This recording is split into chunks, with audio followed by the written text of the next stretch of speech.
Hello everyone and welcome to this video. In this video, I'm going to explain how to create a Python file in Visual Studio Code. So the first step is to open Visual Studio Code. And I'm going to use the Finder command in Mac. Once the Visual Studio Code is open, we get the welcome screen. After that, I'm going to click on New File.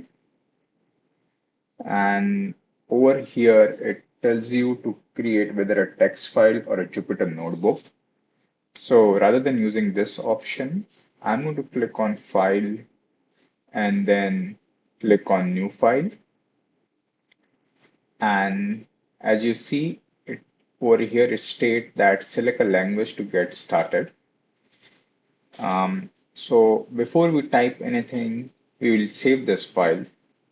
So let's do a Control S or Command S on Mac.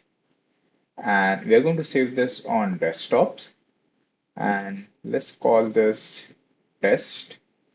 And for Python, the extension is .py. So I'm going to put test.py and click on save.